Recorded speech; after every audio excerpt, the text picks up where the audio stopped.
viewers, welcome back to my channel. Today I'm going to share my Spanish learning experience in San Pedro, Guatemala. If you haven't subscribed to my channel yet, please click the subscribe button and give this video a thumbs up and share this video to your friends who would like to study Spanish in Guatemala. First, where is San Pedro? It's one of the small towns on a very beautiful lake called Lake Atitlan. Around 2 years ago, I saw a video from a channel called Ghosts on the Road. They had an apartment which is right in front of the lake. It's just so impressive. Like, I just love the view, so I said to myself that I had to go there. But there are many towns on the lake, so which part I should stay and which part that I can study Spanish. It turns out that San Pedro has most of the schools. At that time, I really want to do an official Spanish exam, which is called DELE. And over there, there's only one school offer the DELE preparation class. So I signed up for that school right away. The school that I went was very different than those that I attended before because it was right in front of the lake. It has 20 cabanas as our classroom, and every cabana has one wooden desk, chairs, and a whiteboard. So it's a classroom setting, but we can have the lake view, we can have fresh air, we can have the sunlight, we can hear the birds sing every day.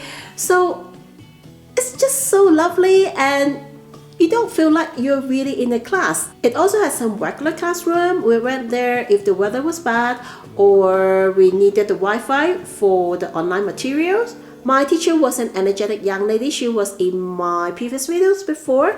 I had 4 hours of private class with her Monday to Friday for 12 weeks. During the 12 weeks, my teacher spent a lot of time with me regarding different types of tenses, especially past tense. One thing that benefited me the most is that I had to write a journal every day and she would correct my mistakes in the class. And somehow I have a habit of when I should use perfecto and pretérito. So I strongly suggest all students, especially beginners, have a habit of writing a journal and then let your teacher or your friends to correct it and then rewrite a clean version.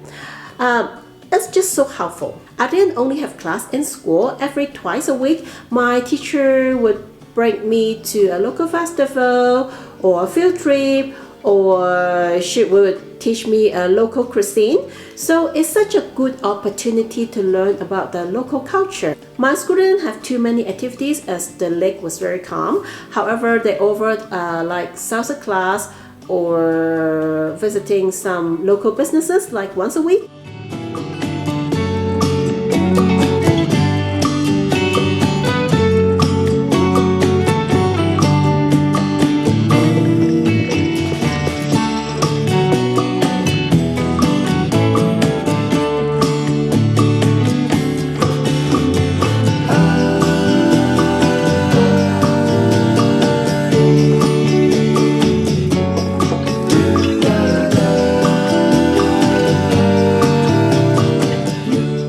However, we had the club of conversation 4 times a week. Basically, we were playing games in Spanish between students and teachers. If they knew that we had different levels of students, they would separate us into 2 groups. I attended the first month only because I was bored. I felt quite annoying that I need to introduce myself to all those teachers and students over and over again. Yeah, typical anti-social person. I paid $135 per week, which includes 4 hours of class, private class, every single day, Monday to Friday. If you would like to learn Spanish as an experience, or you just want to polish your Spanish conversation, definitely you can go to other school which offer a cheaper price. I know some school they can offer like less than $100 per week, but I was doing DELE preparation. In general, the price is higher. For accommodation, I just let the school to recommend me. Fortunately, they found me a place with a private bathroom for $250, and the landlord is so nice, he let me use his washing machine once a week for free. The case in San Pedro is that water truck goes to every house to fill up the water tanks like 3 times a week. If he let everybody to use the washing machine anytime, that we could run out of water very easily. However, after 2 months, I got very depressed because I was living alone, and then mostly there were no people in other rooms that I could talk to, and then in the afternoon it usually rained, so I couldn't go out. And in my house there were like 10 cats from the neighbor, because my landlord feed them, so those cats treat my house as a restaurant. And yeah, they were very aggressive, so I couldn't go out to the garden to read or hang out at all, because when they see a person they just chase for food. Then I asked my school to refer me to a homestay because I want to improve my Spanish conversation as well. So they gave me a booklet which has the information of each family, like who's living in the family, how many rooms that they have, like do they have a dog or a cat, like, or whatever, like some basic information and some photos as well. The family that I chose, they had a 4-story or 5-story houses, quite tall as San Pedro standard. I had my own bedroom with a private bathroom.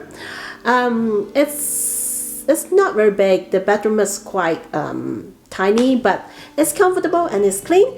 They also hire a young lady come to the house to cook and clean every day. And the whole family, they are very nice. And then yeah, every time that we eat, we can have a very good conversation. We can practice a lot, because it's not only me living there. There are also other 2 students from my school, and also one lady who works in a sort of like an NGO in San Pedro. The homestay price includes 7 nights of accommodation, 3 meals a day for 6 days, as well as 3 kg of laundry by hand wash. Because my room has a private bathroom, I paid $144 per week. However, I only stayed there half of the week because the food was never delicious. It was quite horrible. It's like food in the old folks home, and I didn't feel full at all. So I had to spend extra money on food every day. When I live alone, for that $144, I could pay my rent, restaurants, groceries, snacks. With the homestay, I could easily spend another $50 because the food was horrible. It's a scam. One day they only gave me vegetable soup, like only vegetables, no meat. Vegetable soup and tortilla for dinner. I'm like, really? Okay, it might be the food that they have, like the normal regular food, but it's not what I paid for. If you go for school that offers cheaper tuition, I think they can offer cheaper homestay as well. But I'm not quite sure about the quality of the accommodation.